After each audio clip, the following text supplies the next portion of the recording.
Hey folks, welcome to the Hybrid Athlete channel. I am Dr. Paul Rimmer and I'm here to talk to you about all things training, nutrition, my journey as a hybrid athlete.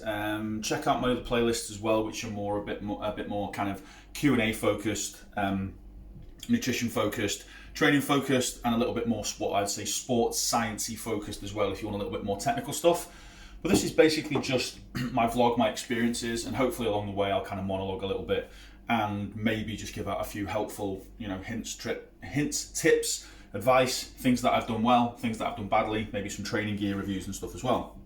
So this is my third week on my new training block, and this is back to more of a strength dominant block. So repeating what I did 2 weeks ago with a little bit more load, a little bit more volume, and I've achieved that in two ways. Well, more volume simply by just adding more load, and also adding in an extra session as well. So basically Monday's session was I actually did my session a day earlier this week because my last long run was a day earlier the week before. So everything's moved forward a day. So my weeks aren't kind of Monday to Sunday.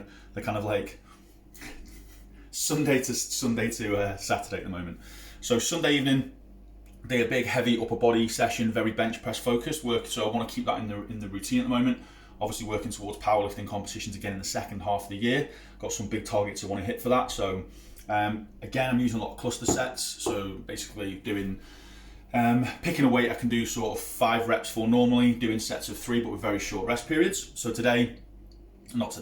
on Sunday, did that Sunday evening, worked up to, I think I was doing about 100 I was trying to maintain velocity, so I use Output Sports device to look at my bar velocity. When that drops below a specific threshold, then I'll use that to adjust the weight up and down to make sure I'm exactly in the right rep ranges that I need to be in. So yeah, basically worked up to cluster sets.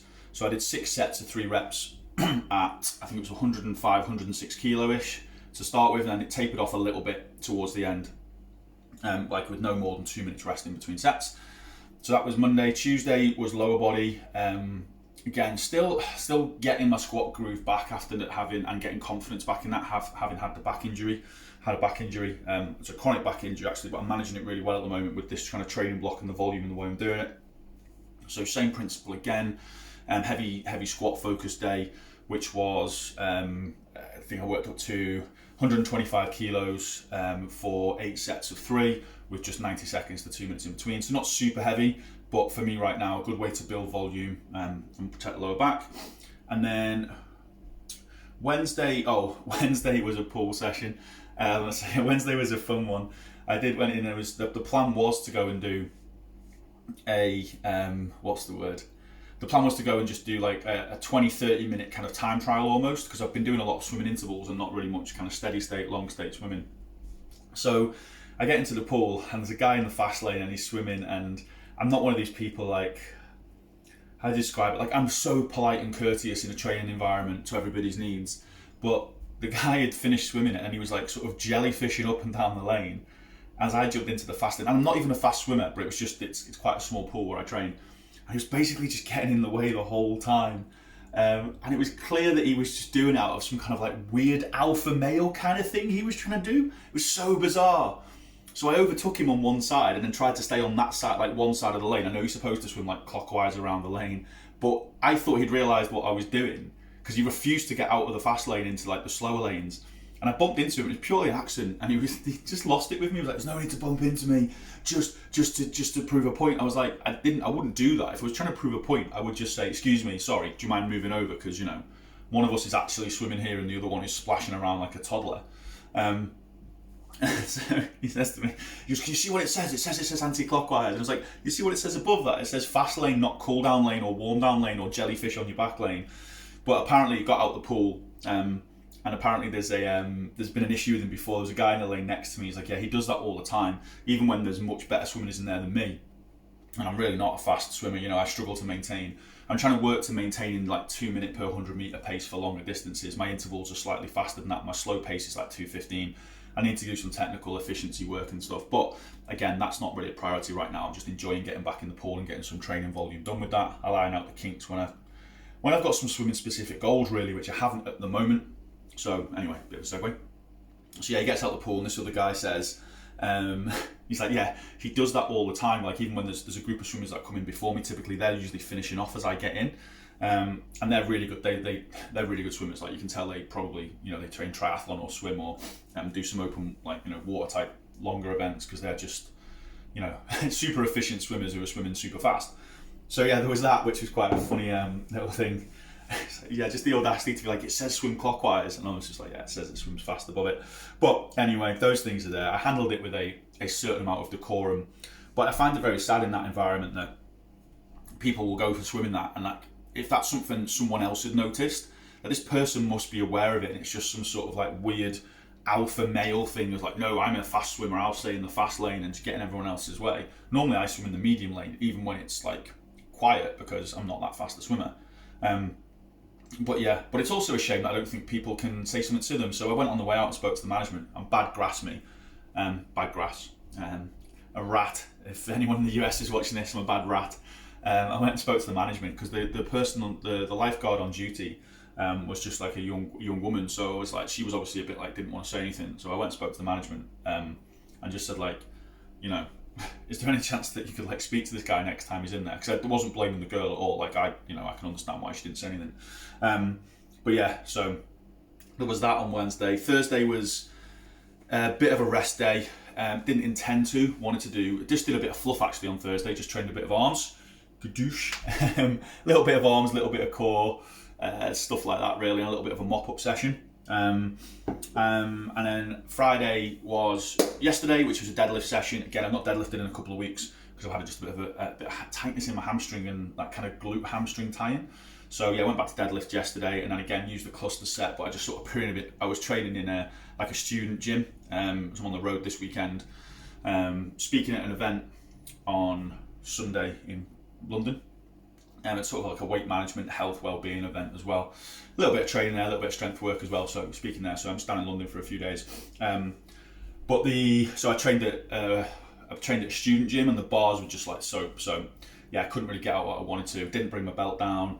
Forgot to bring my shoes down with me because I was looking for a new gym here, because I normally train at just like kind of one of the big commercial chain gyms, and it's just at that time on a Friday, it's always chaos. Whereas this one was lovely and quiet. They even had a separate personal training studio room, and when they were showing me the around, they're like, oh, you're obviously an experienced lifter, like it'll be fine for you to go in there on your own. So yeah, so that was quite nice. So yeah, I've got my own little private training suite now wherever I stay in London, so that's quite cool. And that's at New Buckingham University, it's just in High Wycombe, which is about 20 minutes on a train outside of London. So yeah, if you look outside the window, this is where I'm staying at the moment. And as you can see over there, there's lots of hills, and that's sort of around the Chilterns. I think the Chilterns are over that way. If you don't know what the Chilterns are, it's a really nice part of the world for running as well. So I do like to come here and run and things. It's nice to do a bit of, as a hybrid athlete, it's nice to have those facilities on your doorstep. And now I found a good gym, that's even better. So that was yesterday, just worked it up, did some deadlifts. Bit more of a full body session yesterday. I was intending on doing like upper, lower, but I've just realised that business is busy at the moment with the launch of my new online programs. So if I'm trying to keep some endurance work in, as well as do the strength work, really, and as well as some other coaching stuff as well as coaching my online other classes which I take part in, so like my mobility classes, injury prevention, kind of prehabilitation classes if you want to call it that.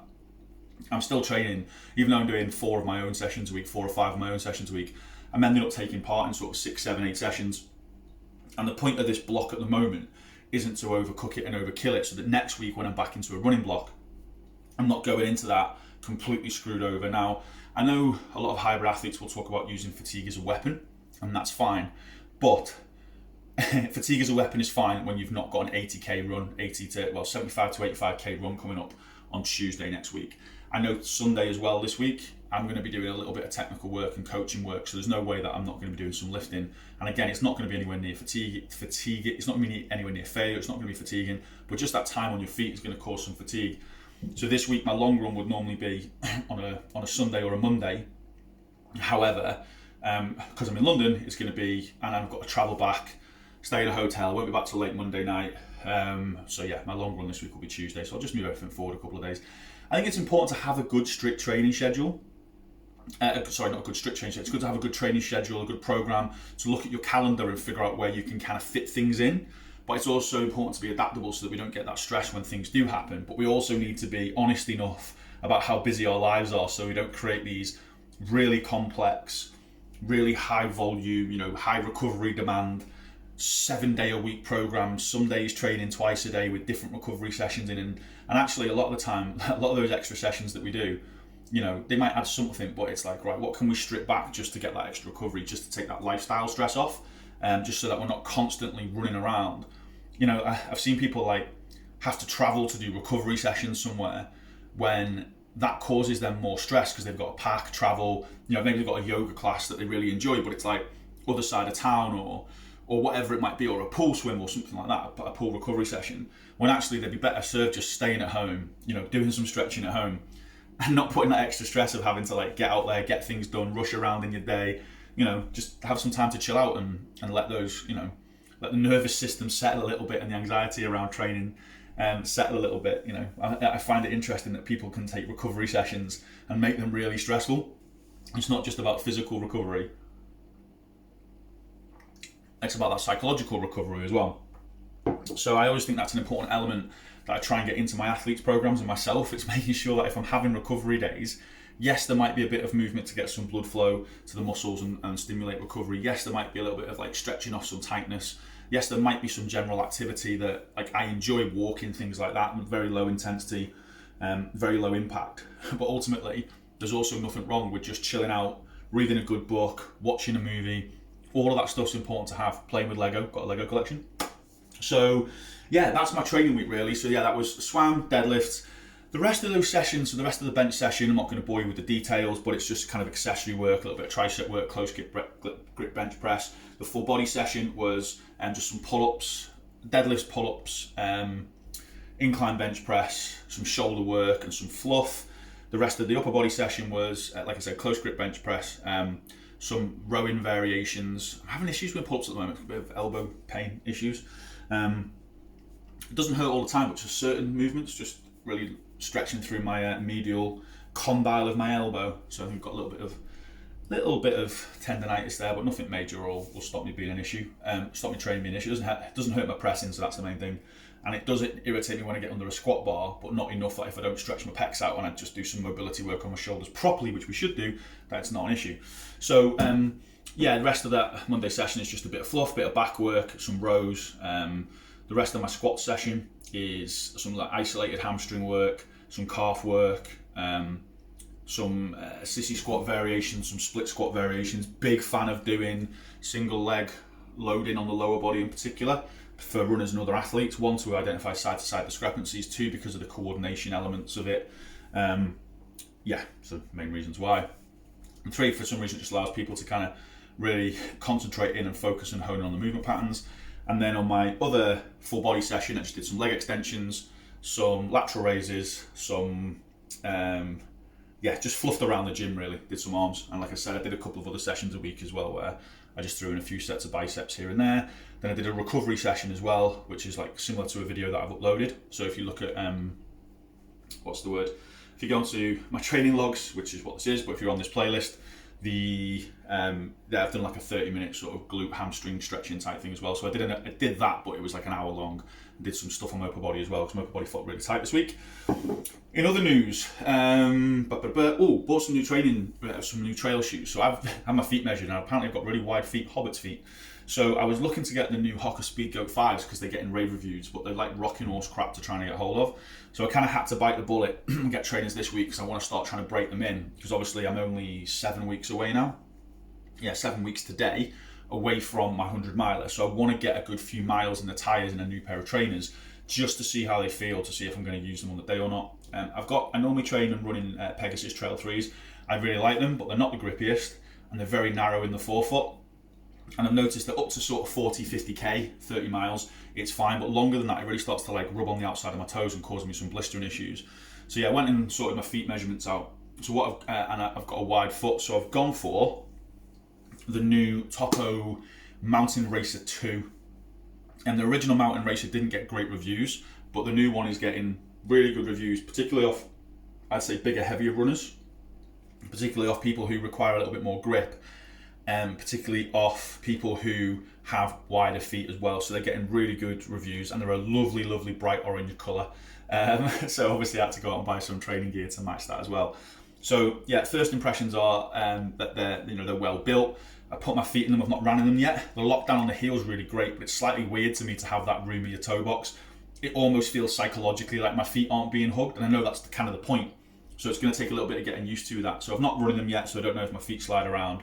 But the initial thoughts are, yeah, they're a good shoe. The grip on them seems amazing already. I haven't just like walked around them in a little bit. I know that's hard to tell, but you know, it's that kind of it's that Vibram super grip, you know, top end kind of grip stuff as well that everyone rants about. And yeah, you know, having a walk around and tie the laces, the not the most padded shoe on the upper, but the laces lock down really well. I think it's the lace material, even though it's like a really basic kind of eyelet design, they lock down really well so far. So I'll see how those go when I take them out for a spin next week, and I'll do a little review on them, you know, first impressions, because I'm not obviously going to take them out and smash out an 80k running them straight away, but I'm going to set up kind of like a base camp.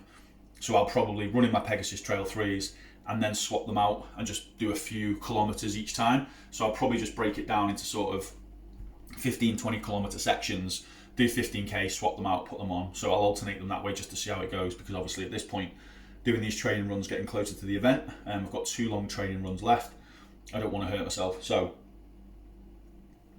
that's where we're going with them. But yeah, overall, only thing and the other reason I'm breaking them in slowly is because obviously with your sort of more classic squishy running trainer, which I'd come from previously, and before that, Mizuno Wave Riders was my kind of bag for road running shoes. They just obviously don't have a very solid sole. So yeah, you feel the rocks under your feet on any kind of terrain. So I went to that's why I went to the Pegasus Trail 3, and they're great, and they're cushioned, and they protect the feet well enough for not technical trails and not too rocky trails. But like I say, they just grip the feet. But those have got usually like I think around about 8 to 9 millimeter drop, like heel to toe drop, whereas the Topos are I think 5 millimeters. So I'm not used to running in that as well. So obviously I know people can say it's only 3 millimeters, but as we know in this game, running 3 millimeters matters. I noticed that like I spend a lot of my daytime running, like walking around, like, you know, I do a lot of walking each day in very sort of, zero drop trainers or footwear really. So I do notice that my Achilles do tend to get a little bit tired with them if I'm not used to it. So I'm just interested to see that transition. I certainly wouldn't have gone to something like, I think like the Ultras, the Lone Peaks are a zero drop shoe. Very similar sort of foot shape to that. So if you know what the Ultras are, they're a very similar shape to the Topos. The Topo, so yeah, a bit more roomier in the toe box, but they're not zero drop. So hopefully, I don't really see that. I'm not one of these people who's trying to transition from, you know, like a higher drop to a zero drop shoe, but it's just that unfortunately, you don't tend to find shoes that fit wider feet, that at least I'm aware of. If anyone's got any suggestions, comment below, that are, wide foot trail running shoes that are an 8-9 millimeter drop, which I would like because that's what I'm used to running. But like I said, I'm going to do that transition slowly anyway. And if I get any issues, I get issues, and I'll just think of a way around it. And I would definitely still put the Topos into my rotation though. So like maybe it might not be something that you would run in hard or fast in, but I can definitely, even at this point, see use for, like if you've got sections which are a bit more technical or a bit more hilly, which are not going to be, or very steep, very spiky, which aren't going to be the most runnable sections in the world, or they're quite undulating, then I could definitely see it being in the rotation for that anyway. So even if it wasn't something that I would be smashing out really fast paces in, if I was doing a lot of flat work or canal towpath work, or like fairly level terrain work or road, I wouldn't use them for the road really. Although some of the reviews say they're pretty decent in the road, but I'll let you know. I tend to run between both surfaces, between many surfaces. So yeah, I would still even at this point, even if they weren't perfect for doing say a full 100 miler dependent on the terrain, I would definitely consider having that in like maybe a drop bag at certain points if you wanted to switch them in for doing the sort of more hillier technical terrain where you need a little bit more foot comfort and grip and stuff. So I'll get use out of them regardless. It would just be nice to have a pair of trainers that I can just put on, run 100 miles, not worry about my feet, and then get on with it. But we'll see how the drop goes. Anyway guys, that was only meant to be a quick video this morning, and that turned into 20 minutes of me just talking nonsense. So overall, I would rate this training week a 8 out of 10. Ticked all the boxes I wanted to tick. My swim didn't go to plan because of that guy. Had to adjust a couple of my training sessions because of other stuff going on and other programs I'm working on in terms of coaching impact. But overall, pretty happy with it. Feeling really good. I've now got today and tomorrow off. Like I said, I'm coaching a bit tomorrow, and Monday will be, I'll do something on Monday, I'm not sure what yet. And then Tuesday, second to last big run. 75, 80k. Gonna get myself a nice little setup in my clinic and use that as a base camp so I can run around, swap things out, not have to carry loads of food and fluid with me. And then, in a couple of weeks' time, I've got a little scheme brewing, a little plan brewing that, for next year, the goal for next year, I've got something I want to do. And unfortunately for me, it's going to be really brutal and pretty epic. But when I get these little seeds planted in my head, they usually come to fruition. But first things first, we've got to tick off this year's running, and we're nearly there now. We've got 100 mile at the end of May, and then a 100k race, actually not far from what I just pointed you to before, 100k race in July, and that's all running really done for the year, but maybe just one more event, and then we switch to powerlifting. Right, you wonderful humans, have a great rest of your day, great rest of your week, month, year, happy training, and hopefully I'll speak to you soon. If there's anything in this that was useful, you just like my monologues, even if you just go and watch my other videos and you like them, can you please like and subscribe? That'd be really helpful in growing the channel. Allows me to dedicate more time to delivering content and hopefully more useful content. Have a great day, guys. Peace.